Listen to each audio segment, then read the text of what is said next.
Welcome back. You're watching The Money Show on ET now. Well, let's continue our conversation around mid and small cap funds. Some of you may have been disappointed with what that segment of the market has done, but some have reason to rejoice as well. One such fund is the unit holders of the Edelweiss Small Cap Fund, which from its inception has done really well. And interestingly, Edelweiss MF believes that mid and small caps will outperform going forward.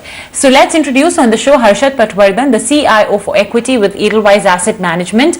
Mr. Patwardhan, thank you so much for joining us today on ET Now and on The Money Show. So to start with, it's a very interesting report that you've released. Let's talk about first the key reasons why you believe mid and small caps will finally outperform, I think, 2 to 3 years of a lull later. Sure. Thanks for having me. Good evening to all your viewers. If you look at the last few years, 2018 and 2019 were the 2 years where mid-cap index significantly underperformed large-cap index to the extent of 19 and 16%. So if you look at the history of last 20 years, when mid-cap index data is available, these were the 2 worst years for mid-cap performance vis-a-vis large caps.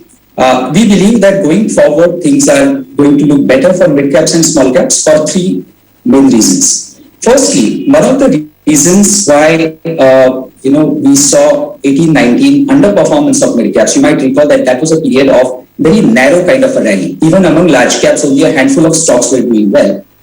The reason for that was the Indian economy. Even before COVID struck last year, Indian economy was decelerating for almost 4-5 years even before that.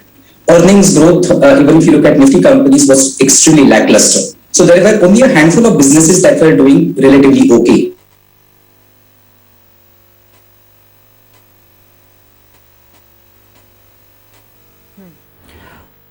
So,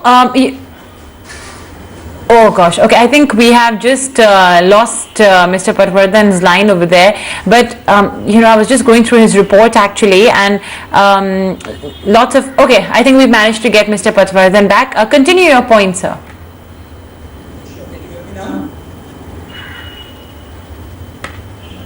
Can you hear me?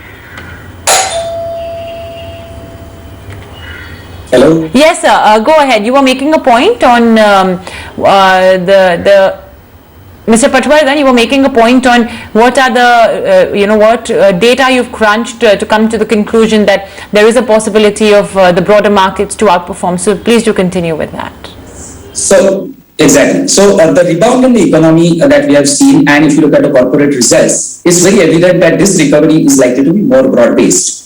Point number 2, the policymakers, both RBI, with liquidity conditions being very, very benign, and also the rates being low, is good for inclusive broad-based growth. And thirdly, government clearly wants, has a single-minded focus on inducing growth in the economy. And if you look at some of the specific initiatives taken by the government in terms of infrastructure, in terms of PLI scheme, etc., they are very beneficial for many businesses or many sectors which are predominantly in small cap and mid cap.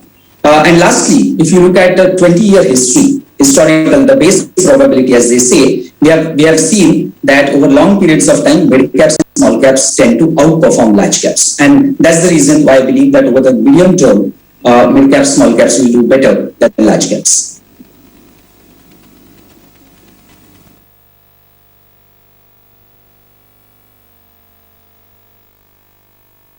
Mr. Patwardhan, let's also talk then about the fact that you have noticed about how there has been better performance by mid and small cap funds after certain periods of time. Now 18, 19, 20 of course to a large extent has seen underperformance. So how do you sort of read into this? How do you analyze into these periods of underperformance followed by outperformance? If you could just share your findings with our viewers. Sure. So, as I said, 18, 19 were underperformance years. 20 was all right. 20, there was a modest outperformance of mid-cap index over large-cap index. And, before I get into the comparison, it's very important to remember that these comparisons are at the index level. If you actually look at actively managed funds in mid-caps and small-cap category, they have generally generated much higher alpha compared to the large cap scheme. So if you did this comparison, mid cap funds versus large cap funds, mid caps have done even better than what the index comparison suggests. It's always very difficult to forecast, what might happen in the future. But as I mentioned, if you look at a 20-year history, data for which is available, because mid-cap index started about 20 years ago, over long periods of time, mid-cap index has generated, I think, 2.7, 2.8% outperformance on a CAGR basis compared to large cap. So compounded over 20 years, that's a very, very large outperformance. The other way to look at it is if you look at the rolling returns, because typically we advise investors to come into equity at least for 3 to 5 years. So if you look at rolling return analysis, 65% of the time, so roughly 2/3 of the time, mid-cap index has done better than large cap index. If you extend that time horizon to 5-year rolling return, then 77% of the times, mid-cap index has done better than large cap index. So I think the odds of mid-cap outperformance are very, very good, particularly after 18-19, which were the worst years for relative performance.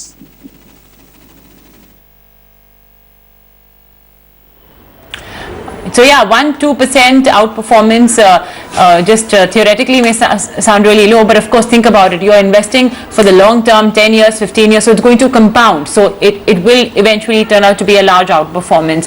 Okay, so Mr. Patwardhan, then for all of our retail investors who have units in small cap and mid cap funds, do you think that now is a good time for them to perhaps up their SIPs as well, increase their SIPs in these funds?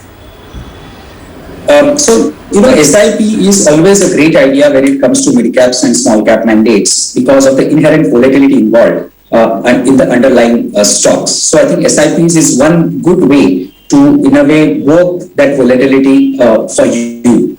So SIPs is always a good idea. However, I would like to point out that if you look at the history and in the report that you mentioned, we have one slide which basically suggests that if you believe that things are turning, the returns tend to be front-ended.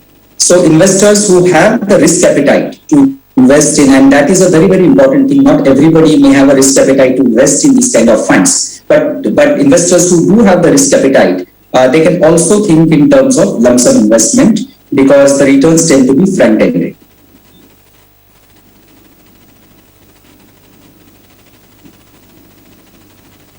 All right. Let's talk about your own fund, the Edelweiss Small Cap Fund. I think since inception, great outperformance. You've beaten the index as well, the small cap index and the BSE. So what's been your investment strategy, if you'd like to share a message as well with your unit holders who are watching? Thank you for pointing that out.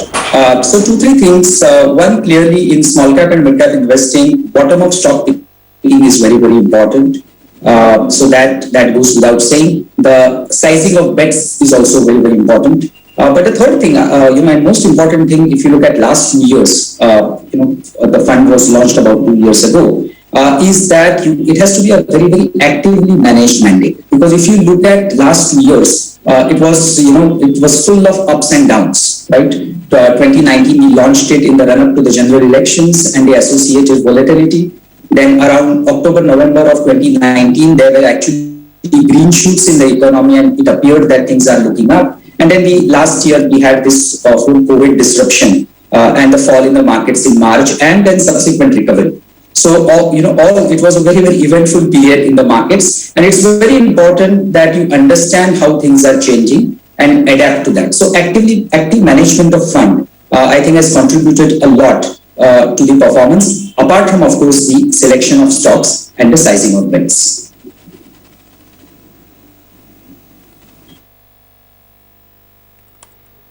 Great. All right. Thank you so much, Harshad, for joining us today on the show and, sharing those interesting insights from your report.